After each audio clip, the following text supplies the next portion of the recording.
business, whatever. The point is, productivity is very important. So I'm going to share with you today 3 practical tips that you can implement today to increase your productivity. Shope, I be Shopé honest. Someone I know got me on the next thing. Hey y'all, what's going on? Welcome back. My name is Shope or Shope, depending on what part of the world you are from. I am a Nigerian, Canadian, Afrofusion recording artist and lover of all things music, culture, and business. And welcome back. Listen. Productivity, you know what I'm saying? It's something that it's kind of like a buzzword we hear thrown around a lot, but the fact of the matter is that it's a very important thing. If you hope to achieve anything of significance, even if you're in school, if you just want to be more productive or just achieve more, learning how to be productive, learning how to accomplish things quicker, knowing how to be efficient with your time is an absolutely crucial skill you are going to have to learn to develop. So today, I want to share with you just 3 very practical tips to increase your productivity. These are things that I've implemented in my life that I find are very helpful in terms of just helping me manage all of the million things I got going on, right? I have a couple businesses I'm running. I'm a father, I'm a husband, you know what I'm saying? So I definitely have to be highly organized and try to find little hacks here and there in order to try to like salvage and regain some of my time so that I can then put that time, invest that time into anything I may want to, whether that's rest, whether that's time with family, whether that's time into the business, whatever. The point is, productivity is very important. So I'm going to share with you today 3 practical tips that you can implement today to increase your productivity. Number 1, this is in no particular order, by the way. Number 1, do not be afraid to use the do not disturb button, right?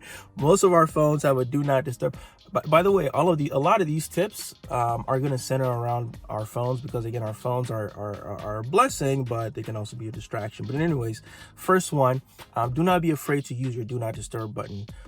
Some of us are afraid to use it either because we live in this universe where we feel as though like, man, what if this important person is trying to get a hold of me? What if there's this emergency and this, that, and the third?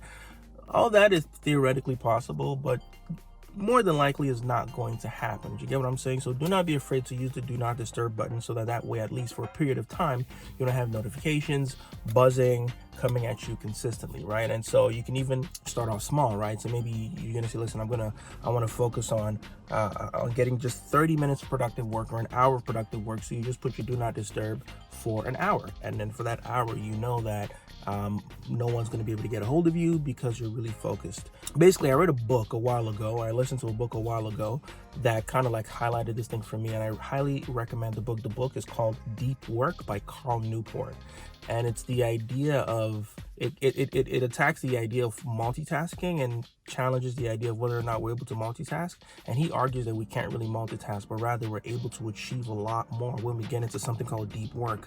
That's because your brain is literally like an airplane. Do you get what I'm saying? It takes a while to get off the ground, and once it's airborne, any slight distraction kind of like takes you right back to ground zero, and then you sort of have to begin that thinking process again. And I know this is the case for me, but once you hit that maximum cruising altitude where your neurons are firing the way they need to, you're able to sort of like really zone in and get into a zone called deep work, and actually able to accomplish a lot more in a shorter period of time.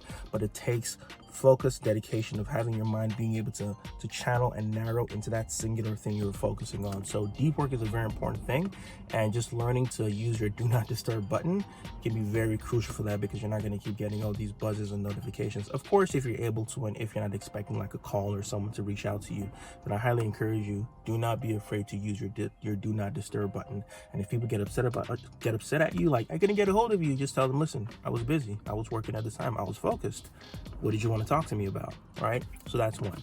Number 2, kind of related to this, I actually do not have any social media apps on my phone, right? So I don't have Twitter. I have the account, but I don't have the Twitter app on my phone. I don't have the Instagram app on my phone. I don't even have the Facebook app on my phone.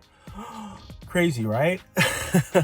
And again, that's just because for me, like, removing the apps altogether kind of like removes the temptation to just go browse if I'm feeling bored, or if I hit kind of like a tough spot. If I'm working on something and I hit a challenging thing that actually requires my brain to kind of like push a little further and trying to solve a problem, as human beings, we can be lazy. And so we may just, rather than pressing into that difficulty, we just want to procrastinate or kind of like distract ourselves. And having the apps on your phone can be a huge temptation. So I find that for me, just not having the apps at all is great, because I'm not about to go do the work of downloading the apps right now just so I'm not going to do all that. Rather, removing the temptation just gives me an opportunity to really zone in and really focus on that problem.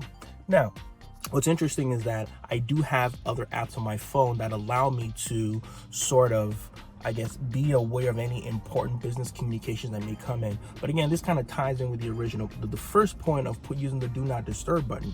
So what happens is that I have something called the Facebook Business Manager on my phone, and that enables me to have access to my Instagram DM as well as my Facebook DM, so that if I get a lot of inquiries through my DM for business or whatever, and I can see those, right? I can either turn on those notifications or turn off those notifications. But the advantage of having this is that it allows me to actually be able to keep up with the business aspects of my social media, namely my messages. However, the great thing, at least it's a great thing for me, is that on the Business Manager app, you can't really get distracted because there is no feed. So you don't see people's posts, you don't see people's stories, you can't even go to their profile. The most you can do is you can see the comments underneath your post, you can see who likes your post, you can see your DMs, and then that allows you to at least keep abreast of what's going on your social media without getting distracted with everybody else. You get what I'm saying?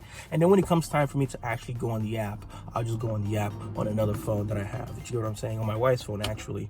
And so the advantage of that, again, is just not having it on my phone just sort of allows me to not be constantly distracted, but instead having like the Business Manager app allows me to stay productive and keep up with the business aspect of social media without getting distracted by all of the other things. So not having the social media apps on your phone, either as a habit of life, or just for blocks in your days where you say, I'm going to delete the app for this period of time so I'm not distracted, can be a huge productivity hack for you. So that's number 2, not even having social media apps on your phone. I'm not saying delete the accounts, just the apps on your phone themselves. If you don't have the strength to resist the temptation, then it may be good to just sort of get rid of those apps for a period of time. And then the third one is this is probably the biggest hack. And this it's crazy because it's there, but I don't know if I'm the only one who uses it or if this is just the thing. But as soon as I discovered it, I was like, oh my goodness, like, why haven't I been using this all this time? And it's very simple. Unless it's music that I'm listening to, if I'm watching a YouTube video or listening to a book or listening to a podcast, I never listen at normal speed. I always listen at like 1.5 speed, 1.75 speed. And it seems like a minor thing, but it really shaves off a certain amount of time, right? If your brain is able to absorb the information that's being communicated on that medium you're listening to or you're watching at a faster speed, then why wouldn't you do that? Right? And maybe it's just because my brain is constantly moving, constantly flying, going from one thing to another, thinking about multiple things. Maybe that's why I need to get the information faster. But I found that just increasing the watch speed or the listening speed of a book or a YouTube video allows me to consume the same amount of content in a shorter period of time. So I'm able to go through something that's supposed to take 30 minutes. I can go through it in like 20 minutes, right? Sometimes even 15 minutes if the pace of the person is slow enough, such that when I increase it 2 times the speed, I can still absorb the information. And it's such a productivity hack because you're just able to shave off these additional times, and 10 minutes here, 15 minutes here, 20 minutes here eventually adds up, right? So if there's like a 1 or 2 hour video or podcast that I need to listen to, and I can listen to it at like 1.5 the speed, all of a sudden now 2 hours, I'm doing it in an hour and a half, and there's a whole half hour that I've opened up, right? So the third thing, and this is probably like, I don't know if other people do this, but I know I do it, and I know at this point I can barely listen to anything at normal speed anymore. It just sounds so slow to me, again, unless it's music. So the third one would be, don't listen at normal speed. If you can absorb the information at a faster speed, go to 1.25. Start small and then just slowly begin to increase it. 3 productivity hacks for you, you know what I'm saying? Don't be afraid to use your do not disturb button. Delete social media apps off your phone if you have to. And third of all, don't listen to things at normal speed. Even this video right here, feel free to try it out. Go back to the beginning, hit the gear button and increase the speed. But there you go. 3 tips, 3 productivity hacks for you that I use in my life that enable me to be able to accomplish a lot more in a shorter period of time. And I hope you find them useful. If you guys have other tips or other things that you do that help increase your productivity, please put them in the comments. Let me know.